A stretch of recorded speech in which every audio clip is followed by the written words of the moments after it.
অন্যদিকে দেখছেন আহারে জান্নাতের অন্য সাইডে এমনই কোন কষ্ট, যারা ভালো মানুষ হবে তাদের অনেক শত্রু হবে, তাদেরকে মানুষ কষ্টের মধ্যে ফেলে দেবে। একদিকে দেখতে পাচ্ছেন ওইখানেও এক ধরনের বাধা। এই করে করে জান্নাতের চতুর্ধারে বিভিন্ন শুধু বাধার জিনিস দিয়ে আল্লাহ পাক রব্বুল ইজ্জত ঘিরে রেখেছেন। যেমন কবি বলছেন, কাঁটা হেরি খান্ত কেন কমল তুলিতে, কাঁটা হেরি খান্ত কেন কমল তুলিতে, দুঃখ বিনা সুখ লাভ হয় কি মোহিতে। ভাইরা আমার, একজন কবি বলছেন যে আপনি যদি একটা পদ্ম ফুল তুলতে চান, তবে পদ্ম ফুল তুলতে গেলে আপনাকে অনেক ধরনের খোঁচা বাধা, আপনার শরীরে অনেক রকমের কাঁটাতে ফুঁড়বে, আঁচড় লাগবে। কেননা পদ্ম ফুলটা সমুদ্রের মধ্যখানে ফোটে। আর আপনাদের দিকে মাখনা অবশ্যই দেখেছেন, মাখনার পাতা যেমন অনেকগুলো কাঁটায় পূর্ণ, ঠিক সেই মতো তারও কাঁটা রয়েছে।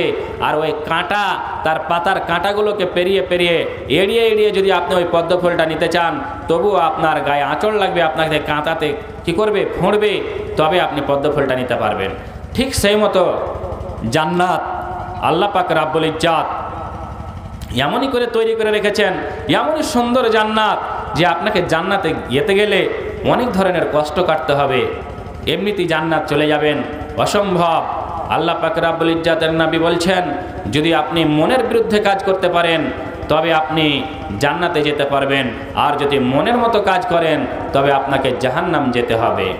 জিবরিল আমিন আল্লাহর কথা মতন এবার জান্নাতের ওই বেড়াগুলো দেখে নিয়ে আবার ফিরে গেলেন আল্লাহর কাছে। প্রথমে গিয়ে বলেছিলেন, আল্লাহ গো, দুনিয়ার মানুষেরা যদি জান্নাত সম্বন্ধে জেনে নেই তারা সকলেই জান্নাতে চলে যাবে, কিন্তু এখন যা দেখে আসলাম গো আল্লাহ, কিন্তু জান্নাতের চতুর্ধারে যে জিনিস দিয়ে আপনি ঘিরে রেখেছেন, মানুষ এই কষ্ট কাটবে না, কষ্টের কাজ করবে না, মনের বিরুদ্ধে মানুষ কাজ করতে পারবে না। আল্লাহ গো, অতএব দুনিয়ার মানুষেরা আমার মনে হয় তারা কেউ জান্নাতে যেতে পারবে না। আল্লাহ পাক রব্বুল ইজ্জত বললেন, ওরে জিবরিল আমিন, তুমি যখন বলছো যে আমার ওই বান্দারা কেউ জান্নাতে যেতে পারবে না, তবে অবশ্যই তারা জাহান্নামে যাবে। যাও যাও গো নবী, যাও যাও গো জিবরিল আমিন, যাও আর দেখে এসো ওই জাহান্নামটা কি আমি কেমন করে তৈরি করে রেখেছি, সেই জিনিসটা তুমি একবার দর্শন করে এসো। আল্লাহ পাক রব্বুল ইজ্জতের কথা মতন জিবরিল আমিন এবার জাহান্নাম দেখতে গেলেন। আহারে, দূর থেকে জাহান্নামের কি তাপ, দূর থেকে তার দাও দাও করে আগুন উপরে উঠে যাচ্ছে, দূর থেকে তার যেন কঠোর তাপ আসছে, তার অনেক হিট, তার পাশে যাওয়া যায় না, ওপর দিয়ে কোনো পাখি পশু পাখি উড়ে যেতে পারবে না, এমন তার লেলিহান তাপ, তার কঠোর তাপ। জিবরিল আমিন দূর থেকেই আল্লাহ পাক রব্বুল ইজ্জতের কাছে ফিরে গিয়ে বলছেন, আল্লাহ গো, তোমার জাহান্নাম এমনই কঠোর, এমনই তার হিট গো আল্লাহ, দুনিয়ার মানুষেরা কেউ জাহান্নামে হাতে ধরে যেতে চাইবে না।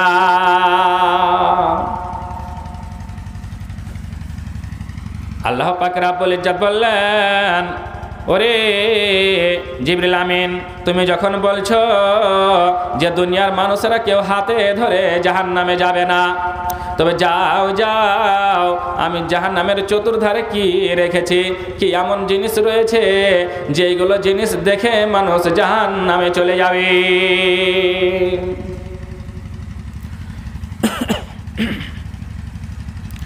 জিবরিল আমিন আল্লাহর কথা মতন আবার জাহান্নাম দেখতে গেলেন। জাহান্নামের চতুর্ধারে আল্লাহ পাক রব্বুল ইজ্জত কি দিয়ে জাহান্নামকে সাজিয়ে রেখেছেন, কি দিয়ে জাহান্নামকে ঘিরে রেখেছেন, একটু দেখে আসি। জিবরিল আমিন দেখতে গেলেন, আর কি সুন্দর দৃশ্য।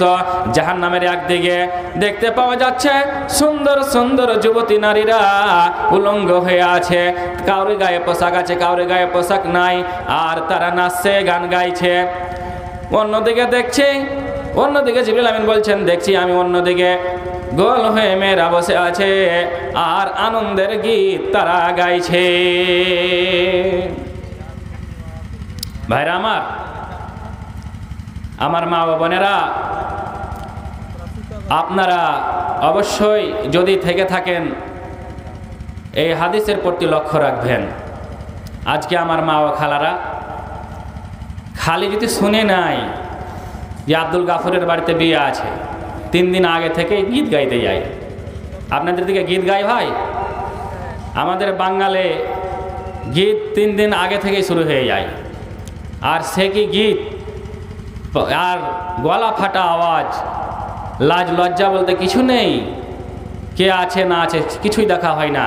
আর কি সুন্দর সুরে গীত গায়, চাদর বিছাইতে জানি না যে স্বামী, অল্প বয়সের মেয়ে আমি। সুন্দর সুন্দর গীত। জাহান্নামে আল্লাহ পাক রব্বুল ইজ্জাত ওই সমস্ত মেয়েগুলোকে জাহান্নামে দিবেন যারা নিজের গলার স্বর অপর পুরুষকে শোনাবে।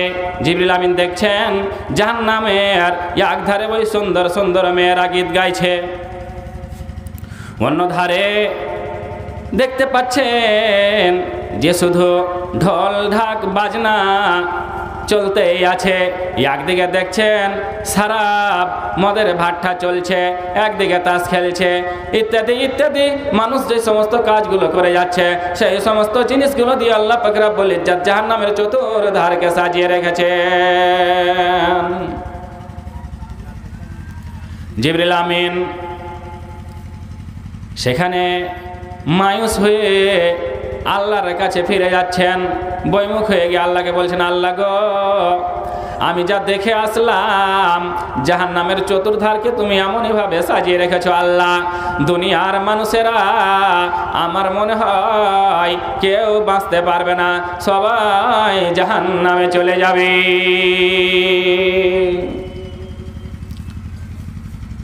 বুঝতে পারলেন আমার মা ও খালারা, বোনেরা আমার ভাই ও বন্ধুরা, যারা এই হাদিসটি শুনছেন, অবশ্যই আজকে থেকে তওবা করেন।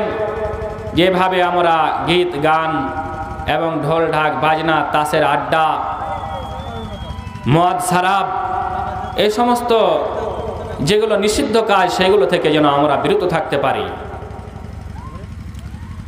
এতগুলো শোনার পরে যদি আমরা করি তবে আমাদের ভাগ্যে ওই জাহান্নাম রয়েছে।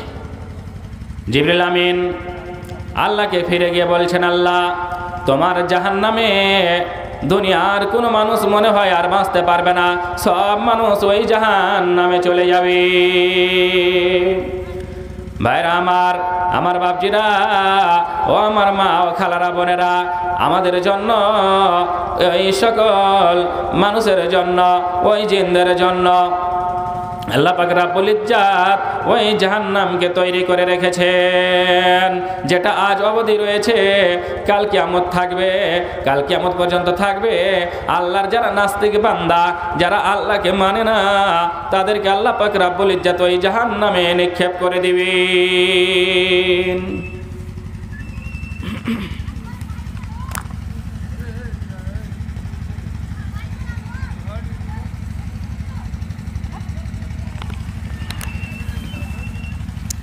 কি হলো তোমাদের নরক কেমন করে,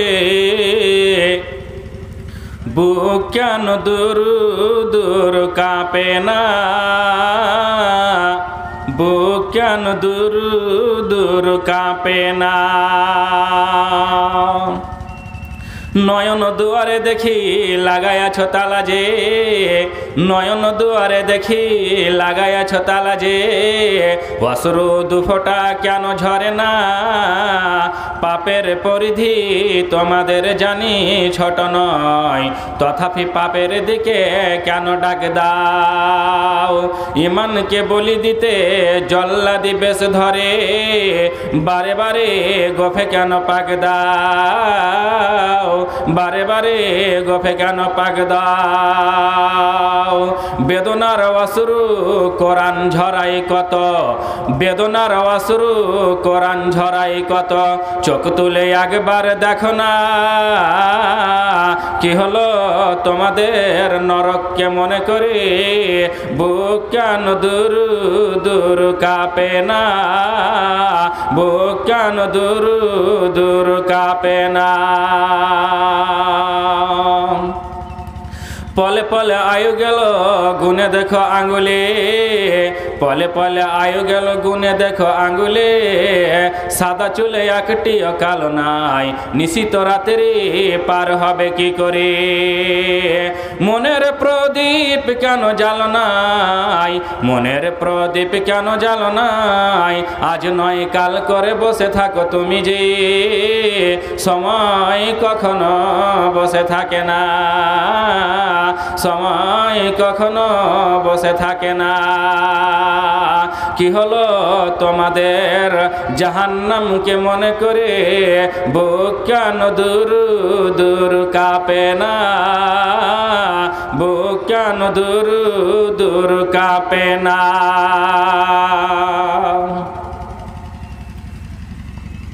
ভাই সকল, আমার বাপজিরা, আমার মা ও বোনেরা, আমরা যতই এই কবরের কথা, মরণের কথা, জাহান্নামের কথা আমরা শুনতে থাকি না কেন, আমাদের দিলটা একদিনও কিন্তু কেঁপে ওঠে না। আমরা কিন্তু আল্লাহর কথাগুলো শুনে আল্লাহকে বলে আমাদের একটুকু জানে ভয়ও হয় না। আসুন আরেকটি হাদিস আপনাদের সম্মুখে তুলে ধরি।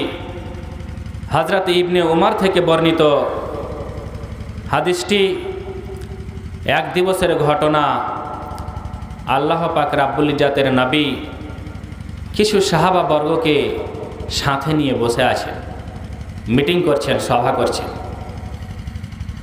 এখনো সময় মিটিং চলতেই আছে, হঠাৎ করে জিবরিল আমিন আল্লাহ পাকের নবীর সামনে এসে বলছেন, আসসালামু আলাইকুম ইয়া হাবিব আল্লাহ। নবী আমার বলছেন, ওয়ালাইকুম আসসালাম ওয়া রাহমাতুল্লাহ। চেয়ে দেখে বলছেন, সাহাবাগণ কিন্তু চিনতে পারেনি, নবী আমার চিনে ফেলেছেন। নবী আমার তৎক্ষণাৎ বলছেন, জিবরিল আমিন আজকে এখনো সময় এসে উপস্থিত হয়েছেন, আপনার মুখখানা যেন আজকে ফ্যাকাশে লাগছে, আপনার চেহারাটা যেন কুৎসিত হয়ে গেছে, বিবর্ণ লাগছে, ব্যাপারটা কি খুলে বলুন। যখনই নবী আমার এই কথা বলেছেন, জিবরিল আমিন আর থামতে না পেরে ফুফরে কেঁদে উঠেছেন, আর কাঁদতে কাঁদতেই বলছেন, ওগো আমার নবী, ওগো আমার প্রিয় হাবিব, আমার প্রিয় বন্ধু, বন্ধুরে আমার, আল্লাহ পাক রাব্বুল ইজ্জাত আজকের দিনে জাহান্নামকে তৈরি করতে বলেছেন, আর জাহান্নামকে এমন কঠোর করে তৈরি করে রেখেছেন আল্লাহ পাক রাব্বুল ইজ্জাত, যেটা আমি পর্যন্ত সহ্য করতে পারলাম না। দুনিয়ার মানুষেরা কি করে সহ্য করবে?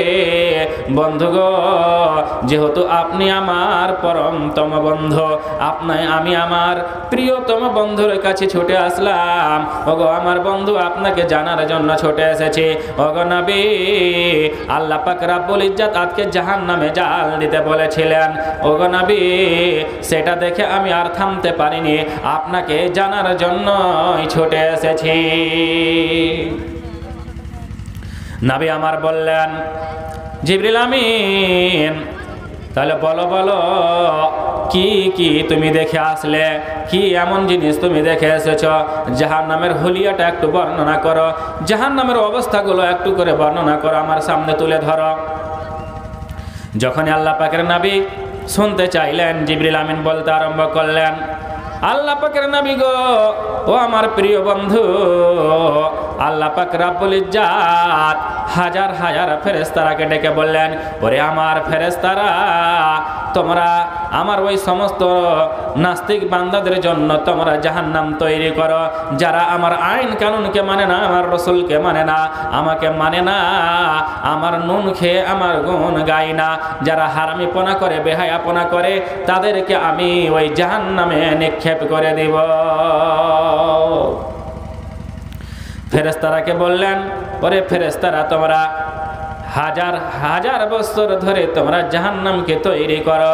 ফেরেশতারা লকড়ি কাঠি সমস্ত কিছুকে জুটিয়ে নিয়ে এক জায়গায় জাহান্নাম তৈরি করতে শুরু করলেন। 1000 বছর ধরে জাল দিয়ে দিয়ে জাহান্নামের রংখানা সাদা হয়ে গেল। সাদা হয়ে যাওয়ার পরে আমি দেখলাম, ফেরেশতারা দেখলো যে এখন জাহান্নামের রংটা সাদা হয়েছে। আল্লাহকে গিয়ে বললাম, আল্লাহ গো, আপনার জাহান্নাম তৈরি হয়েছে দেখুন। আল্লাহ পাক রব্বুল ইজ্জাত বললেন, ওরে আমার ফেরেশতারা, এখনো জাহান্নাম তৈরি হয়নি, এখনো জাহান্নাম তৈরি হয়নি। যাও যাও, তোমরা আরো 1000 বছর ধরে ওই জাহান্নামে জাল দাও। বন্ধুরে আমার, আরো 1000 বছর ধরে জাহান্নামে জাল দিয়ে দিয়ে জাহান্নামের রংখানা এখন লাল হয়ে গেল। আমরা আবার আল্লাহকে গিয়ে বললাম, আল্লাহ গো, আপনার জাহান্নামখানা তৈরি হয়েছে দেখুন। আল্লাহ পাক রব্বুল ইজ্জাত জাহান্নাম দেখে বললেন, ওরে আমার ফেরেশতারা, যাও যাও, এখনো জাহান্নাম তৈরি হয়নি, আরো 1000 বছর ধরে জাহান্নামে জাল দাও। আবার ফেরেশতারা আবার জাল দিতে আরম্ভ করলেন। জাল দিয়ে দিয়ে দিয়ে দিয়ে জাহান্নামের রংখানা ঘুটঘুটে কালো হয়ে গেল, মিসমিসে কালো হয়ে গেল। কি করে বোঝাই? হাদিসে পাওয়া যায়, যেমন গুঠার আগুন, গুঠার আগুনের ভাইরা আমার, ওই মা খালারা আমারা জানে, যারা ওই আখাতে গুঠার আগুন জ্বালায়, ওই কি বলে, নুন্দা ধরায়, ওই গুঠার আগুনগুলো যখন জ্বলে জ্বলে যখন ধরে যায়, দাও দাও করে আগুনটা ওপরে উঠে যায়, আবার নিচে চলে যায়, ঝক্কে একবার করে খেপে যায় আগুনটা, দাও দাও করে ওপরে ওঠে, আবার নিভিয়ে যায়, আবার যেন জ্বলতে থাকে। ঠিক সেই মতো জাহান্নামকে আল্লাহ পাক রব্বুল ইজ্জাত এমনই করে তৈরি করে রেখেছেন। দাও দাও করে জাহান্নামের আগুনটা একবার করে ওপরে উঠে যাচ্ছে, একবার করে নিচে চলে যাচ্ছে। এভাবে দাও দাও করে জাহান্নামে এখনো আমাদের জন্য জ্বলতে আছে। এবার জিবরিল আমিন বলছেন, ওগো নবী, 1000 নয়, 2000 নয়, 3000 বছর ধরে গো নবী, যেই সত্তা আপনাকে এই পৃথিবীর বুকে সত্যের সঙ্গে প্রেরণ করেছেন গো নবী, ওই জাহান্নামের আগুন এমনই কঠোর আগুন, ওই জাহান্নামের আগুনগুলো যদি একটা সূচ পরিমাণ, একটা সুই পরিমাণ যদি ছিদ্র করে দেওয়ানো হয়, আর ওই ছিদ্র দিয়ে যদি আগুনগুলো এই পৃথিবীর বুকে আসতে লাগে গো নবী, তাহলে এই পৃথিবীর বুকে যতগুলো গাছগাছালি রয়েছে, যত পশু পাখি রয়েছে, যত কীট পতঙ্গ রয়েছে, সমস্ত কিছু পুড়ে পুড়ে ছাই হয়ে যাবে গো নবী। এই পৃথিবীর বুকে যতগুলো পৃথিবী রয়েছে, যত মাটি রয়েছে, মাটি পর্যন্ত পুড়ে পুড়ে তাম্বা তাম্বা হয়ে যাবে গো নবী।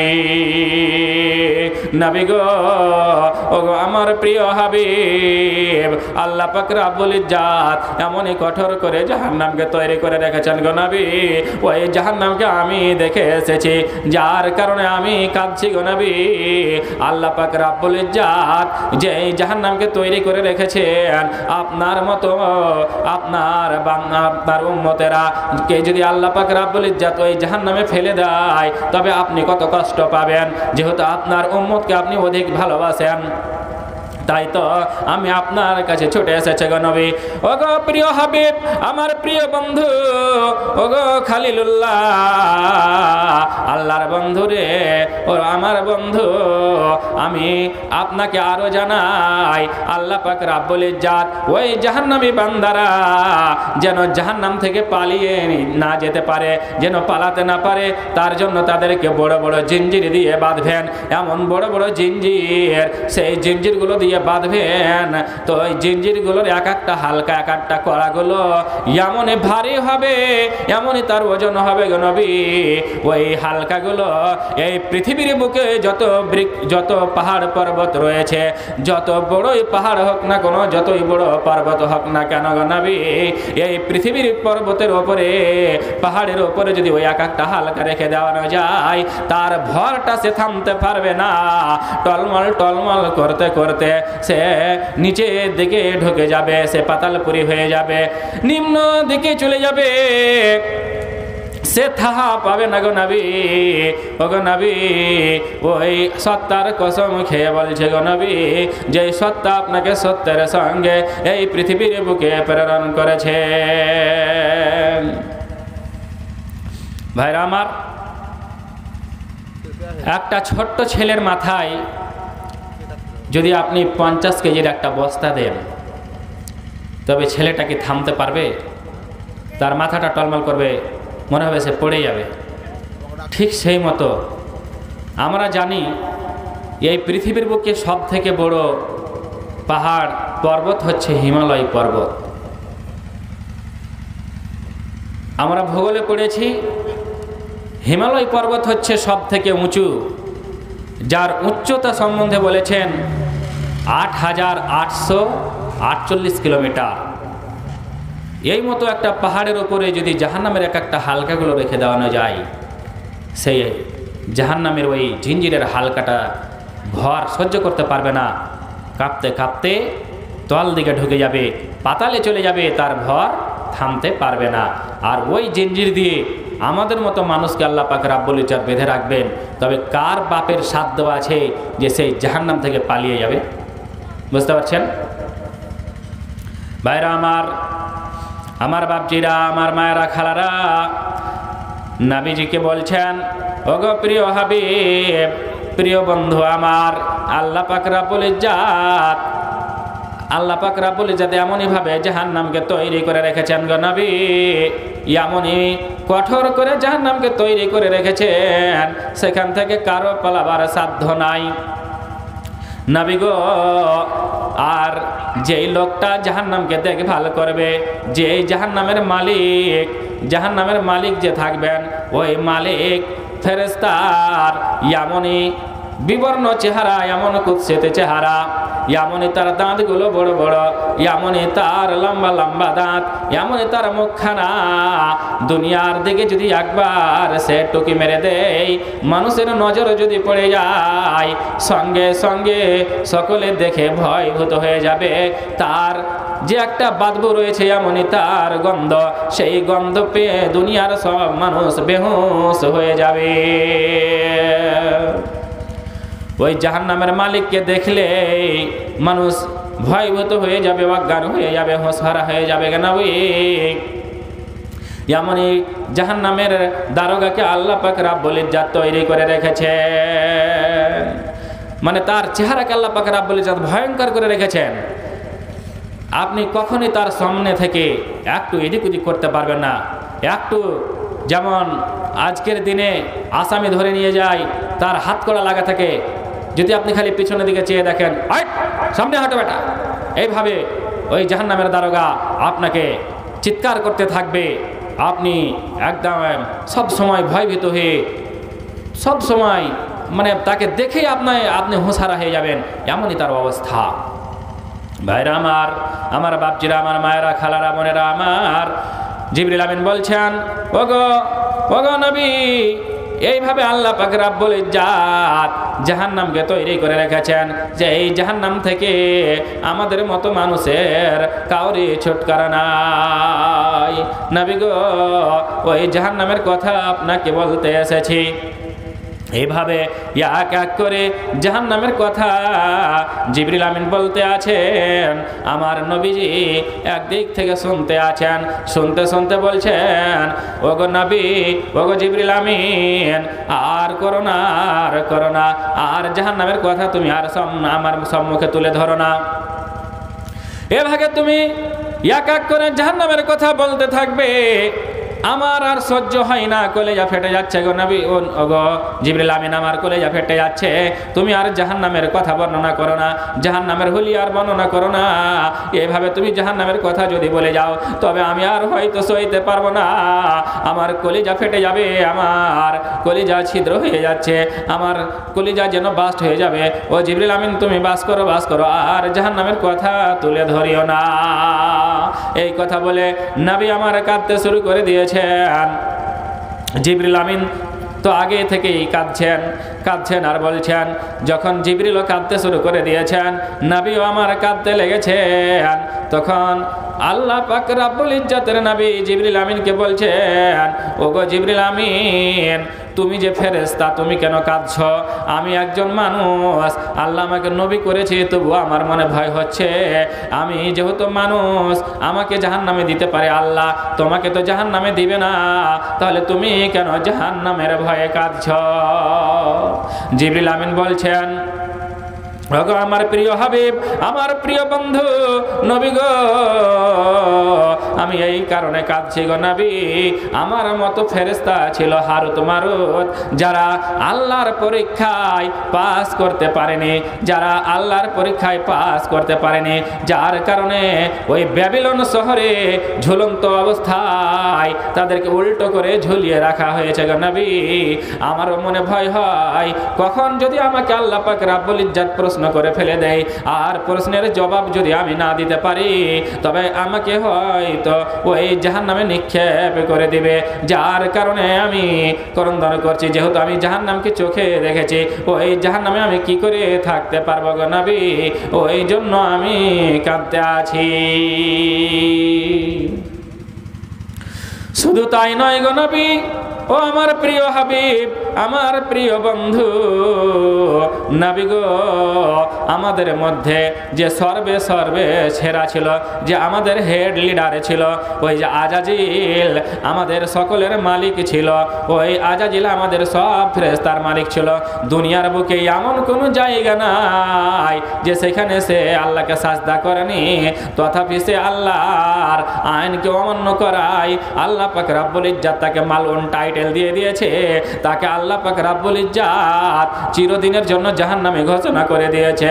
ওগো নবী আমার মনে ভয় হয়, ওই আজাজিলের মতো যদি আমার পরীক্ষা নিয়ে নেয়, আর পরীক্ষায় যদি আমি পাস করতে না পারি গো নবী, তাহলে আমাকে ওই জাহান্নামে যেতে হবে। আমি কি করে জাহান্নামকে সহ্য করতে পারবো? আমি ওই জাহান্নামের ভয়ে কাঁদছি গো নবী। আল্লাহ পাক রব্বুল ইজ্জত আমাকে যদি ওই জাহান্নামে দিয়ে দেয়, তবে আমি সহ্য করতে পারবো না। জিবরিল আমিনের কথা শুনে নবী আমার আরো ফুফরে কেঁদে উঠলেন, নবী আমার কাঁদতে শুরু করে দিয়েছেন, আর কেউ কথা বলতে পারছেন না, নবীর মুখ দিয়েও কথা বেরোচ্ছে না, জিবরিল আমিন আর কথা বলতে পারছে না। দুইজনেই যখন কাঁদতে শুরু করে দিয়েছে, আল্লাহ পাক রব্বুল ইজ্জত উপর থেকে আকাশবাণী করে বলছেন, ওরে জিবরিল আমিন, ওরে আমার ফেরেশতা জিবরিল, ওরে নবী, তোমার জন্য আমি জাহান্নাম তৈরি করিনি, ওরে ফেরেশতা তোমার জন্য আমি জাহান্নাম তৈরি করিনি, ওগো ফেরেশতা তোমাদেরকে আমি জাহান্নামে দেব না, তুমি চলে এসো, তুমি ঊর্ধ্ব আকাশে গমন করো। আল্লাহ পাক রব্বুল ইজ্জত যখন জিবরিল আমিনকে ডাক দিলেন, জিবরিল আমিন নবীকে সালাম দিয়ে সেখান থেকে ঊর্ধ্ব আকাশে গমন করলেন, উপর দিকে উঠে গেলেন। আমার নবী যখন কাঁদতে শুরু করে দিয়েছেন, নবী আমার কাঁদতে আছেন, আল্লাহ পাক রব্বুল ইজ্জত বলছেন, ওরে নবী, ওরে মুহাম্মদ পড়ুন সাল্লাল্লাহু আলাইহি ওয়াসাল্লাম, নবী গো আমি তোমাকে জাহান্নামে দেব না, তোমার আগের পিছনের সমস্ত গুনাহকে আমি মাফ করে দিয়েছি, তুমি কেন জাহান্নামের ভয়ে কাঁদছো? ওগো নবী যাও যাও, তুমি এখন এইখান থেকে বাড়ি মুখে রওনা হয়ে যাও। সঙ্গে সঙ্গে নবী আমার সেখান থেকে বাড়ির দিকে যেতে লাগলেন, বাড়ি মুখে রওনা হয়ে গেলেন। বাড়ি মুখে যেতে লাগলেন, যেতে যেতে যেতে যেতে রাস্তার মধ্যে এমন এক জায়গায় পৌঁছেছেন। সেই জায়গায় দেখছেন গিয়ে যে কিছু কিছু সাহাবারা, ওই আনসারি সাহাবারা বসে বসে খেলাধুলায় মশগুল হয়ে আছে, তারা খেলাধুলায় মত্ত হয়ে আছে। জিবরিল আমিন নবীজি আমার তারাকে গিয়ে সালাম দিলেন, আসসালামু আলাইকুম। ওগো আমার আনসারি সাহাবারা, তোমরা এইভাবে খেলাধুলায় মত্ত হয়ে আছো, তোমরা কি ডরাও না? আল্লাহকে বলে ভয় করো না? তোমরা খেলাধুলায় মশগুল হয়ে গেছো, আর তোমাদের পিছনে এমনই কঠোর জাহান্নাম রয়েছে, ওই জাহান্নামকে বলে কি তোমাদের কোনো ভয় হয় না? যদি তোমরা জানতে জাহান্নামটা কি, তাহলে তোমাদের কোনো কাজে মন লাগতো না, তোমাদের কোনো জিনিসপত্র ভালো লাগতো না, তোমাদের খেলাধুলা ভালো লাগতো না। তোমরা সমস্ত কিছুকে ছেড়ে দিয়ে, তোমরা বাড়ি ঘরকে ছেড়ে দিয়ে, নিজ স্ত্রী পুত্রকে ছেড়ে দিয়ে, সবকে ছেড়ে দিয়ে তোমরা কি করতে? কোনো নিরিবিলি জায়গায় গিয়ে, জঙ্গলে গিয়ে তোমরা আল্লাহকে ডাকতে, আল্লাহর সেপ্তসনা করতে।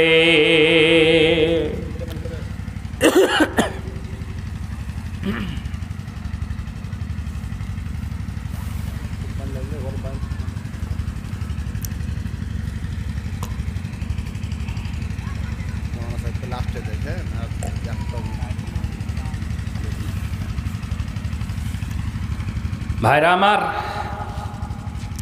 আমার বাপজিরা, আমার মায়েরা, খালারা, ওই জাহান্নাম আল্লাহ পাক রাব্বুল ইজ্জাত আমাদের জন্য তৈরি করে রেখেছেন।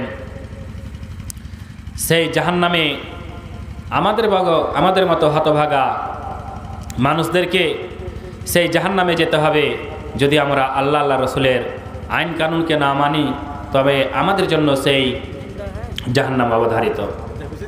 তবে ভাবুন, যেই জাহান্নামের ভয়ে আমার বিশ্বনবী, যার আগের পরের সমস্ত গুনাহকে আল্লাহ পাক রাব্বুল ইজ্জাত মাফ করে রেখেছেন, তিনি জাহান্নামের ভয়ে কেঁদেছেন। যারা ফেরেশতা, যাদেরকে আল্লাহ পাক রাব্বুল ইজ্জাত জীবনেও কোনো দিনও জাহান্নামে দিবে না, সেই ফেরেশতা জাহান্নামের ভয়ে কাঁদছে। আর আজকের দিনে আমরা কত শুনছি, কত জালসা হচ্ছে আমাদের দেশে, ভরি ভরি জালসা।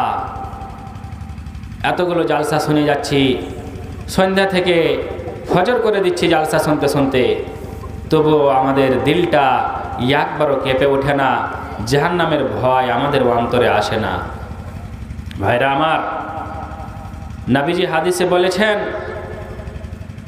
যে কোনো একটা চোখ যদি আল্লাহর ভয়ে কাঁদে, এমনকি বলেছেন এই চোখের পরগুলো, এই পাতাগুলো যদি সামান্য ভিজে যায় জাহান্নামের ভয়ে, তবে আল্লাহ পাক রাব্বুল ইজ্জাত ওই চোখটাকে জাহান্নামে দিবেন না। ভাইরা আমার, ভাবুন তো, নিজের নিজের বুকে হাত দিয়ে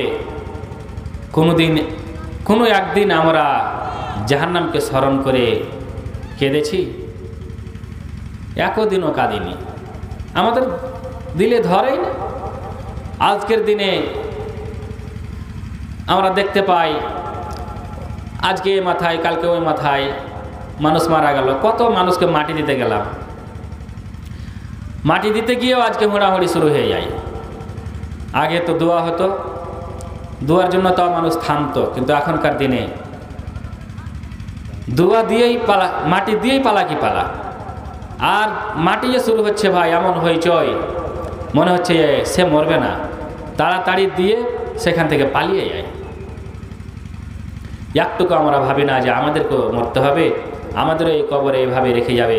একটু যদি আমরা স্মরণ করি, তবে আল্লাহ পাক রাব্বুল ইজ্জাত হয়তো আমাদের প্রতি কিছু রহম করতে পারেন। কিন্তু আমাদের দিলে একটুকু ঢুকছে না যে আমরাও একদিন এই মতো দুনিয়া ত্যাগ করে এই পৃথিবীকে ছেড়ে দিয়ে এই মতো কবরে আমরা শুইব। একদিন আমাদেরও হিসাব কিতাব হবে। এই হিসাব কিতাব হওয়ার পরে আমাদেরকে জাহান্নামে যেতে হবে। যদি পাস করতে পারি জান্নাত যাব, না হলে জাহান্নামে আমাদের নিক্ষেপ করবে। আমাদের কোনো ভ্রুক্ষেপ নাই, কোনো ভয় নাই। ভাইরা আমার, সেই জাহান্নাম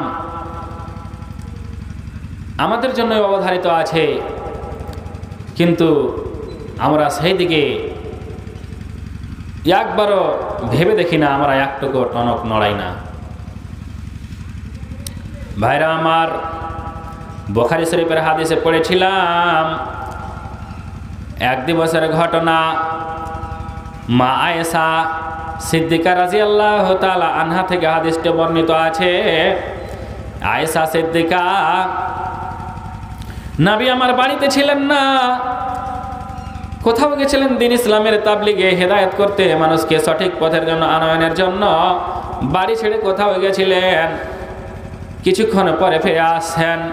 মা আয়েশা আমার বাড়িতে বসে বসে অঝর নয়নে কাঁদছেন, দুই চোখ দিয়ে জল বয়ে গিয়ে বুক পর্যন্ত ভিজে গেছে। নবী আমার এসে দেখছেন, দেখার পরে বলছেন, ওরে আয়েশা, ওরে আমার প্রিয়তমা স্ত্রী, কি হয়েছে তোমার? কেন তুমি বসে বসে কাঁদছ?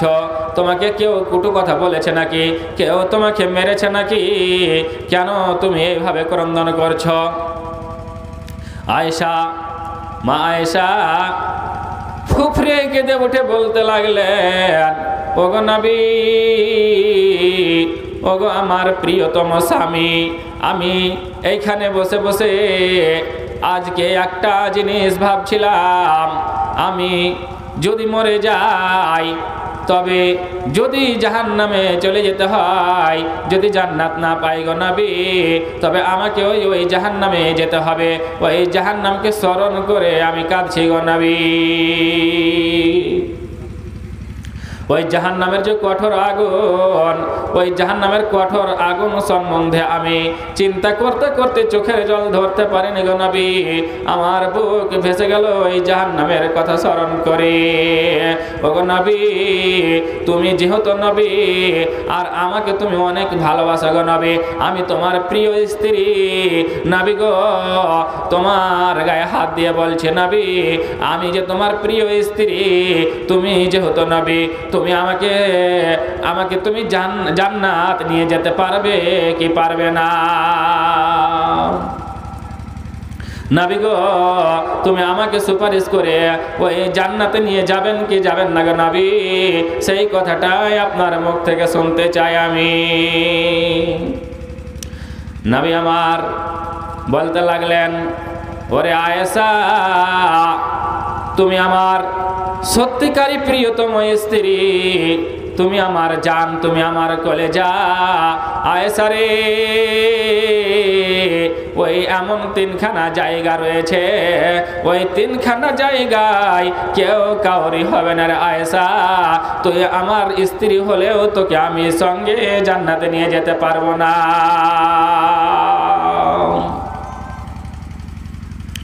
ভাইরা আমার, আল্লাহ পাকের নবী বলছেন, আয়েশা রে, তিনখানটা এমন জায়গা রয়েছে, ওই তিনখানটা জায়গাতে কেউ কাউরি হবে না। কাল কিয়ামতের মাঠে যখন তোমার হাতে আমলনামা আসবে, তোমার আমলনামাটা যদি বাম হাতে চলে আসে, তবে বাম হাতের আমলনামা আমি কখনো ডান হাতে করতে পারবো না। ওই কাল কিয়ামতের মাঠে আমি তোমাকে বাঁচাতে পারবো না। আয়েশা রে, আল্লাহ পাক রব্বুল ইজ্জাত পুল সিরাত তৈরি করে রেখেছেন। যারা মুমিন বান্দা হবে, ওই পুল সিরাত চোখের পলকে পার হয়ে যাবে। আয়েশা রে, ওই পুল সিরাতে যদি তুমি পার না হতে পারো, তবে আমি তোমাকে পুল সিরাত পার করতে পারবো না। ওরে আয়েশা, আর তৃতীয়টি হচ্ছে কবর। আয়েশা, কবরে যদি ওই ফেরেশতা যখন এসে জিজ্ঞাসা করবে তোমার দিন কি, তোমার ধর্ম কি, তোমার রব কি, সেই সময় যদি তুমি জবাব না দিতে পারো, তবে আমি নবী হলেও তোমাকে জান্নাতে নিয়ে যেতে পারবো না। ভাইরা আমার, আল্লাহ পাকের নবী মা আয়েশাকে বুঝিয়ে দিলেন, ঠিক আছে আয়েশা, তোমাকে আমি নিয়ে যাব, সুপারিশ করব, কিন্তু ওই 3খানা জায়গায় আমার কোনো হাত থাকবে না। ভাইরা আমার, নবীর প্রিয়তম স্ত্রী হয়েও যদি নবীজি ওই 3খানা জায়গায় বাঁচাতে না পারেন, তবে আমরা তো হতভাগা মুসলমান, আমাদের তো আমল নামা কি হচ্ছে না হচ্ছে আমরা কিছু বুঝতেই পারি না। আমাদের নেকির খাতা কেমন হচ্ছে, আমাদের গুনহার খাতা কেমন হচ্ছে, আমরা কিছুই ধরতে পারি না। ঠিক এই মতোই মা ফাতেমা নবীজিকে সওয়াল করেছিলেন। একটা আমি গাজাল পড়ছি, সেই গাজালটাই শুনুন। মা ফাতেমা কিভাবে নবীজিকে জিজ্ঞাসা করেছিলেন। আহারে আমার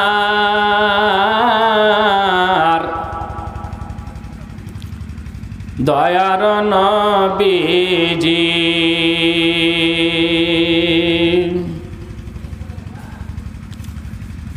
আহারে আমার দিনের নবীজি,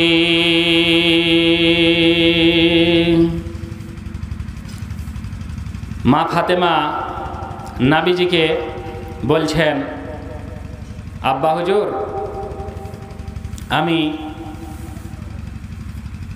ওই 3খানা জায়গায় আমাকে আপনি পার করতে পারবেন কি পারবেন না?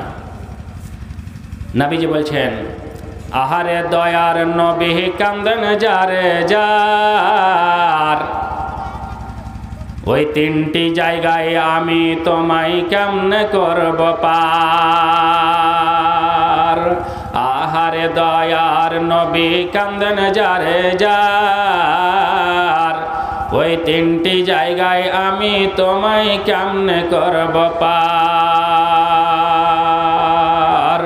মা ফাতেমাই বলেন ডেকে, শুন রে বেটি আমার দিকে, ওই 3টি জায়গায় আমি তোমায় কেমনে করব পার। আহারে দয়ার নবী কান্দেন যারে যার, একটি হইল কবর মাঝে ফেরেশতা যখন জিজ্ঞাসিবে, মান রব্বকা মা দিনকা সওয়াল করিবে। হায় আল্লাহ কঠিন দিনে জবাব দিতে পার। আহারে দয়ার নবী কান্দেন যারে যার। 2টি হইল কিয়ামতে আমল নামা যখন পড়বে হাতে, 2টি হইল কিয়ামতে আমল নামা যখন পড়বে হাতে। বাম হাতে আমল নামা পড়লে আমি তোমায় কেমনে করব পার। আহারে দয়ার নবী কান্দেন যারে যার, আহারে দয়ার নবী কান্দেন যারে যার, ওই 3টি জায়গায় আমি তোমায় কেমনে করব পার। মা ফাতেমাই বলেন ডেকে, শুন রে বেটি আমার দিকে, ওই 3টি জায়গায় আমি তোমায় কেমনে করব পার। আহারে দয়ার নবী কান্দেন যারে যার, 3টি হইল মিজানেতে নেকি বদির ওজনেতে। একটি নেকি কমে গেলে আমি তোমায় কেমনে করব পার।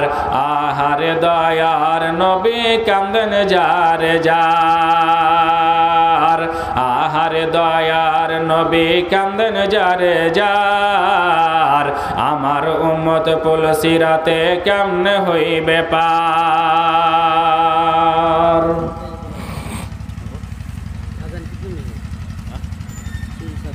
बार 5 बजे 5 बजे चलिए चलाइए सब चलाइए টাকা পয়সা দিলে যাইতে হবে না हाँ अगर है तो इंशाल्लाह দেখতে তো পাই না, জানা নাই। 5টায় আজান নাকি? हाँ 5 बजे तो आ जाते हैं 15-20 মিনিট আছে। जी चलिए ভাই সকল, আমার বাপজিরা, আমার ভাই ও বন্ধুরা, আমার মায়েরা, খালারা, বোনেরা, যদি থেকে থাকেন তবে অবশ্যই আমি আপনাদের সম্মুখে সুদূর মালদা থেকে ছুটে এসেছি। কালকের দিন বহু কষ্টের দিন ছিল, বহু কষ্ট করে আপনাদের এই মাহফিলে এসে উপস্থিত হয়েছি। আল্লাহ পাক রব্বুল ইজ্জাত উপস্থিত করেছেন। আমি মুসাফির মানুষ, তাই সকলের কাছে আপনারা দোয়া নিয়েছেন, আমার কাছেও কিছু কিছু আপনারা দান খায়রাত করবেন। যে যা পারবেন, 10 টাকা, 5 টাকা, 1 টাকা হলেও দিতে দ্বিধাবোধ করবেন না।